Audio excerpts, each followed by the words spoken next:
반갑습니다. 오늘은 제사장이 지켜야 할 규례에 대해서 말씀드리겠습니다. 레위기 21장 1절에 여호와께서 모세에게 이르시되 아론의 자손 제사장들에게 말하여 이르라.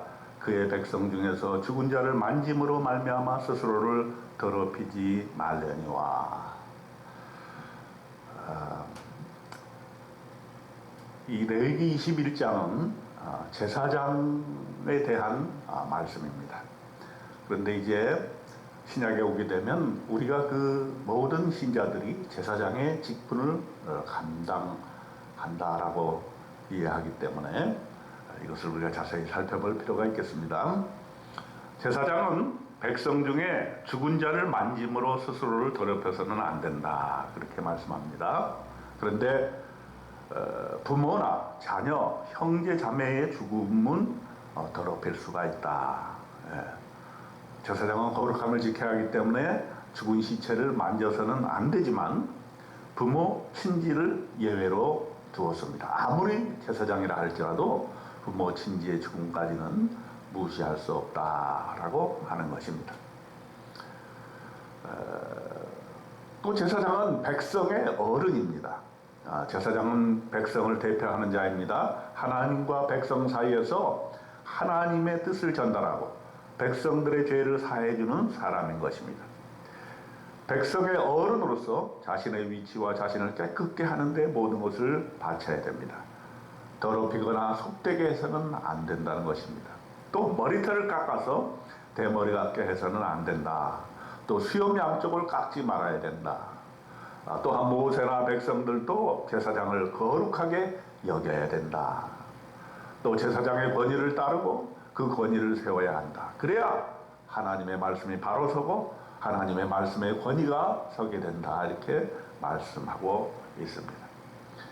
또 그는 하나님의 음식을 드리고 제사장의 딸이 행음을 하면 불사를 하고 아주 엄한 말씀을 하고 있는 것입니다. 이 대제사장은 관유로 부음을 받고 위임되어 예복을 입은 그런 사람인데 머리를 풀어서는 안 됩니다. 대제사장은 하늘로부터 부름을 받고 기름 부음을 받은 사람입니다. 하늘의 권위가 그 위에 임하신 것입니다. 대제사장의 예복을 입음으로 그 권위가 서게 되는 것입니다.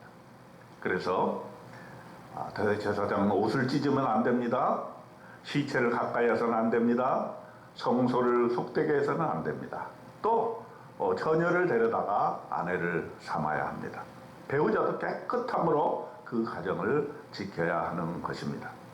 또한 그의 자손들이 그의 백성 중에서 속되게 하지 말아야 합니다.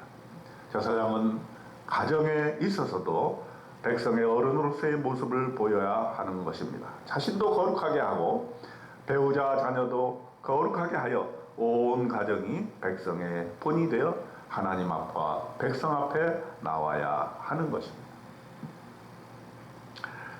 그리고 흠이 있는 자에 대해서 말씀합니다. 육체에 흠이 있는 자는 그의 하나님의 음식을 드리려고 가까이 오지 못할 것입니다. 맹인, 다리 된 자, 코가 불안한 자, 또 지체가 더한 자, 발 부러진 자, 손 부러진 자, 등 굽은 자, 키 못 자란 자, 눈에 백막이 있는 자, 습진이나 버짐이 있는 자, 고환 상한 자, 이런 자들은 하나님께 화제를 드릴 수 없다라고 했습니다. 하나님께 음식을 드릴 수 없다라고 했습니다. 그는 그의 하나님의 음식이 지성물이든지 성물이든지 먹을 수가 없다 했습니다. 휘장 안에 들어갈 수가 없습니다. 제단에 가까이 할 수가 없습니다. 육체적인 흠이 있기 때문입니다. 그래서 제사장은 자신의 육체도 잘 관리를 해야 됩니다. 가장 건강하고 흠이 없는 육체로 하나님께 예배드리고 영광을 돌려야 됩니다. 레위기 21장에서 제사장에게 주신 규례는 오늘날 우리 그리스도인들에게 주시는 말씀으로 받아야 하는 것입니다. 우리 그리스도인은 제사장으로서의 흠이 없고 거룩하게 우리를 지켜야 되는 것입니다. 그래서 베드로전서 2장 9절에는 이렇게 말씀하고 있습니다. 그러나 너희는 택하신 족속이요 왕같은 제사장이요 거룩한 나라요 그의 소유된 백성이니 이는 너희를 어두운 데서 불러내어 그의 기이한 빛에 들어가게 하신 이의 아름다운 덕을 선포하게 하려 하심이라.